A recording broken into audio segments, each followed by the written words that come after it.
Beto, as relações trabalhistas têm se alterado muito, né? E aqui no Brasil, né, com a nova legislação previdenciária e algumas alterações na própria legislação trabalhista, né, fez com que tivéssemos aí um sistema misto, né? E também a chamada pejotização do trabalho, ou seja, as pessoas acabam trabalhando como pessoa jurídica para uma empresa, né? E isso faz com que a empresa tenha um alívio nas suas contribuições oficiais, né, para o trabalhador, porque ele acaba fazendo parte de toda essa estrutura de arrecadação, né, principalmente com os microempreendedores individuais, né. Então, a questão é, essa pejotização aí deu certo, não deu certo, funciona, não funciona? Para muitos funciona, para muitos não funciona. Por quê? Porque se vê nisso uma precarização do trabalho, né? Ou seja, nós temos que ver a questão pelo ponto de vista social. Pelo ponto de vista social, realmente o problema é mais sério, porque aí o trabalhador acaba sem tendo seus direitos garantidos pela legislação, né? E também ele tem que se virar no sentido de ter aí um atendimento social. E no que diz respeito à saúde, principalmente, né? Para que possa ter uma situação mais confortável.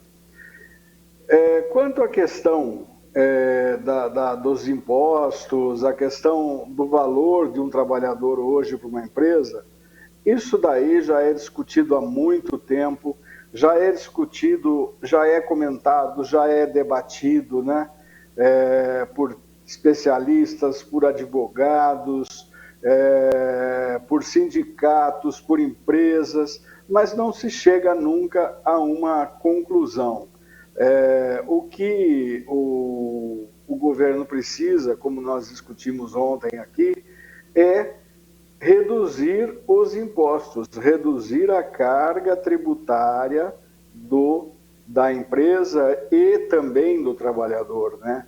Ou seja, diminuir o valor de uma contratação por uma empresa, porque entre todas os benefícios que são recolhidos pela empresa, isso acarreta em mais ou menos 80% do valor do salário que o trabalhador recebe. Ou seja, esse valor poderia ser investido na melhoria salarial e também poderia ser investido de forma na produção das empresas, né? Se o governo tivesse uma taxação menor para essas contratações, né? Pela questão do que se arrecada e do que se paga por um trabalhador, pela contratação de um trabalhador, né? Entendo que os benefícios hoje, eles são tão importantes quanto a própria existência da empresa. Porque se o trabalhador, com esses benefícios, já não tem uma proteção muito grande, nós sabemos que há empresários de boa índole, como também há empresários que não tenham a responsabilidade suficiente para a negociação com seus trabalhadores, com seus colaboradores, né?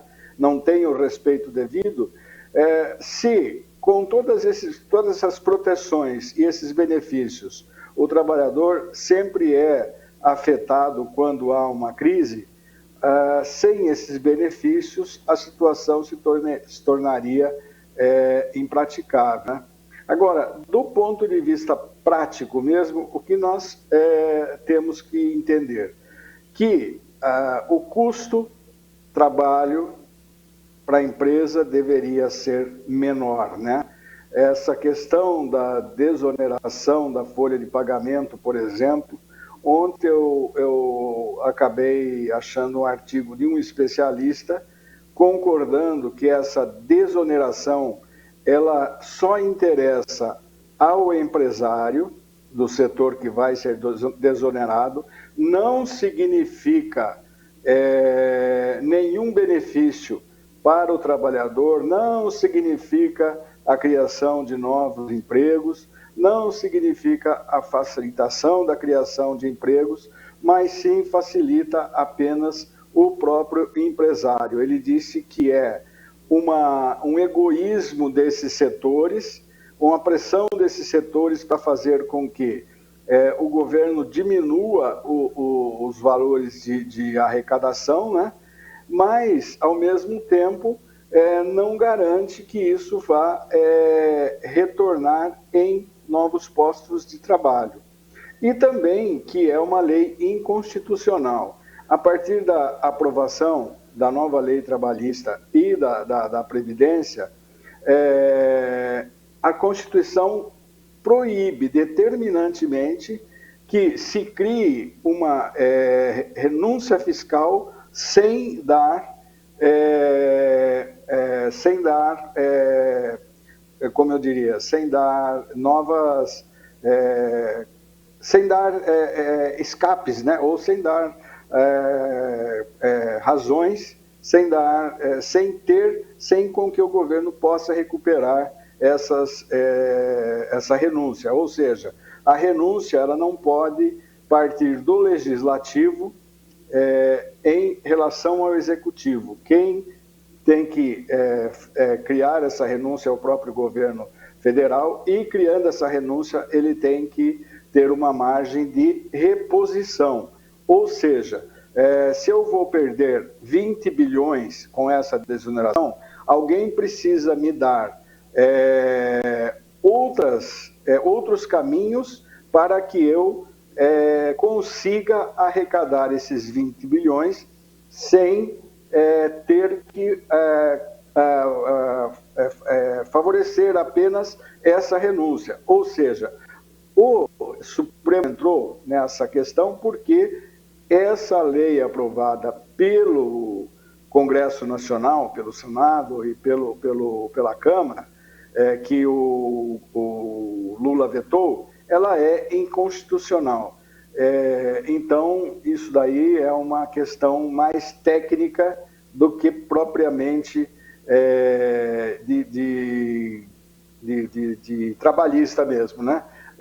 Se ela é inconstitucional, ela não pode ser aprovada. Então, aí entra, de fato, o STF, né? Que a função dele é justamente essa, é prezar pelo respeito à Constituição Federal.